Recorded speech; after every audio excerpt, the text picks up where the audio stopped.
Okay, so you've chosen your hosting for your website, you've thought about your branding, you've picked a template. Now it's time to think about what's actually going to go on your website. I see a lot of people asking, what should I put on my website? And even more commonly, what should I put on my website when I'm not even published yet? Fear not, because inside your author website blueprint, which you should have downloaded by now, if you haven't, it's linked down below, get on it. I have created a checklist of things that I think would be a good idea for you to add, and we're going to go through those things right now. Number 1, your homepage. This is the first page that people will see when they land on your site.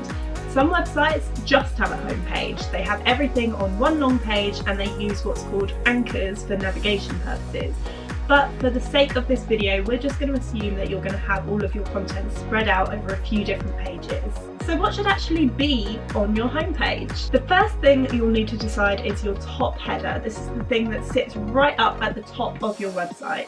You want to use this space to make it clear that this is an author's website. You want the word author in there, and preferably some kind of indication of what kind of genre and age group you write in. You've got 3 options of how you can use this space. You can promote yourself, you can promote your book, or you can promote your newsletter opt-in, or like a combination of the 3. There are pros and cons to each, but generally if you're an unpublished author, I would recommend either promoting yourself or your newsletter opt-in, or like I said, a combination of both. You should also promote yourself if you're a prominent social media presence of any kind. Say you create YouTube videos, or you're particularly prominent on Instagram. Basically, if someone's going to go looking for you before they go looking for your book, then you want your top header to be about you. If you're not one for putting yourself out there as much, then your top header can be about your book, or if you're unpublished, your newsletter opt-in, and then you can have a smaller bio about yourself lower down in the page. My site features a header with a picture of myself, a short bio and links to my book, my graphic design services, and my newsletter opt-in. So your next block down is going to depend on what you featured in your top header. If you spoke about yourself, then this is the point where you need to talk about your book or your work in progress if you're not yet published. And if you spoke about your book, then this is the place where you need to talk about yourself. But people need to know about your writing, as this is probably the main reason that someone would visit an author website. Anything else you do, like AuthorTube or book editing services or book cover design, that's all great to mention, but mention it further down the page. Keep that top space to be about you, your newsletter opt-in, and your book. If you want the focus to be on those other services that you offer, then maybe you shouldn't be creating an author website. Maybe you need a separate website specifically for those services. But your author website should be focused on your writing first. Now, with the homepage, this is going to be a prominent theme as we talk about the homepage. You just want to be highlighting things. You don't want to have paragraphs and paragraphs talking about your book. Just a quick intro paragraph is fine, a nice visual to go with it, and then they can click to go to your book page if they want to learn more. If you're published and you have a couple of shining reviews, then this is a good place to put those as well. After you've spoken about yourself and your book, you want to highlight your newsletter opt-in. We're going to be talking about your newsletter opt-in in the next video, so don't worry about it too much right now. Just pop a placeholder in there for now, just so that you know to go back to it. So by now you should have spoken about yourself, your book, and your newsletter opt-in.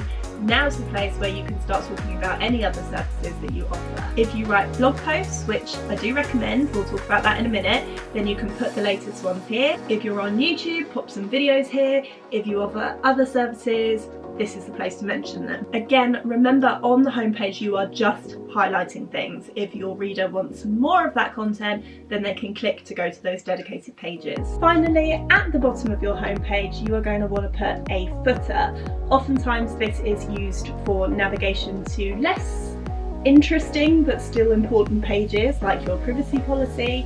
Sometimes authors will put a contact me section at the bottom there, but just remember that the vast majority of people will not scroll all the way down to the bottom of the website. So whatever you put in this bottom footer section, just make sure it's not something that you desperately want people to see. Number 2, your about page. Remember that short bio you included about yourself on the homepage?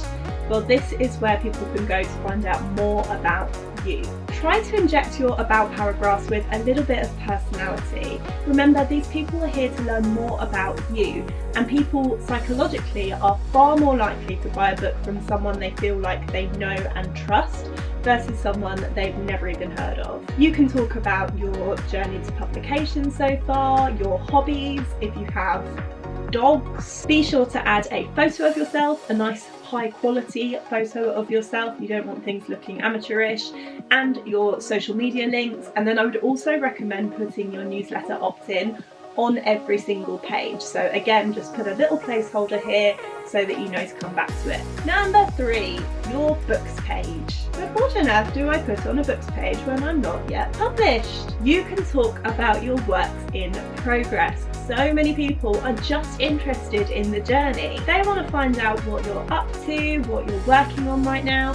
So give them the blurb of the book you're currently writing and an aesthetics board. Let them know if you're currently in the beta reader process. You can also add to this page as you progress. So for example, you can make a big event of adding the book cover to this page once you reach that point. I've seen people that add Spotify playlists that remind them of certain characters.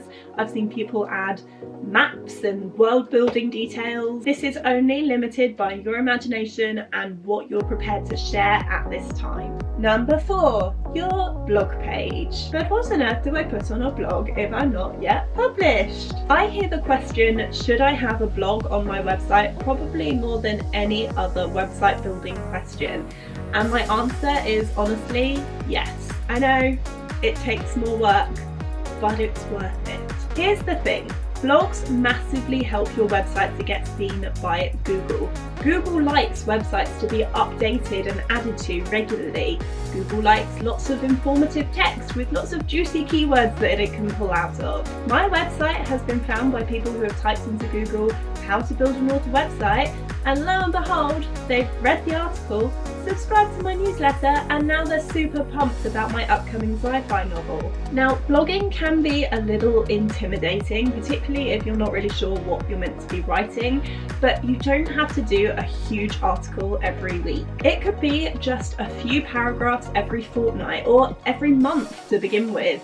Consistency is way more important than how often you actually do it. If you're not sure what to write about, here are a few ideas. Your journey to publication, kind of like a diary, tips and tricks for other authors that you've learned along the way, posts for other readers, such as your favourite fantasy books, flash fiction or short stories that show off your skill as a writer and get people pumped for reading more. Bear in mind that the best way to show off on Google is to call your article something that someone would actually search for.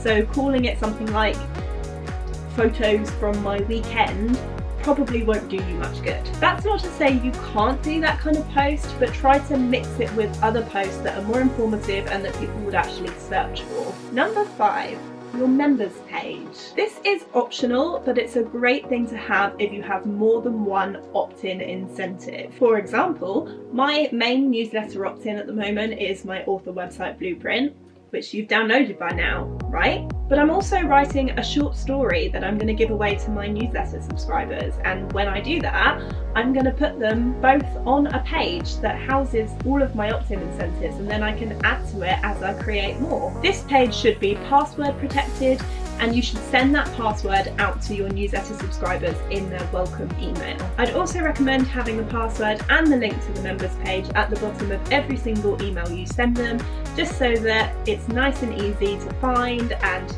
it's a reminder that it's there. Number 6, a contact page. This should include a contact form, your email address, and any social media links you have. If you have an agent, you can include their contact details.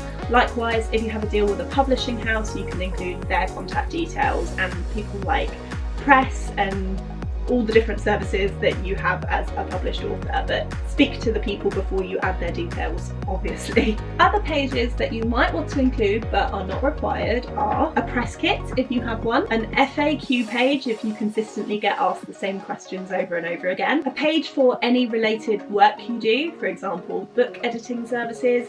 I do not recommend having a page for your bathroom fitting services. keep it book related, a merch store if you're planning on selling any merch, and an endorsements and reviews page, again if you have them. And with all of these pages, remember a few things. Ensure the branding is consistent so that your homepage and all the other pages look like they belong on the same site. Ensure you're creating white space and not just filling your pages up with huge chunks of text. Utilise page dividers and don't forget to inject some nice imagery in to like break up the text. All images should be high quality enough that they don't look blurry. Remember, you're trying to make sure that everything stays looking professional and intentional. So that's it. Next week we're going to be setting up your newsletter and your opt-in incentives, and then you're going to have a full-fledged website ready to share with the world. Or to beta testers, which I do recommend you do. My question of the day, which I would love for you to answer in the comments, is if you're going to start a blog, what will you be writing about? See you next week.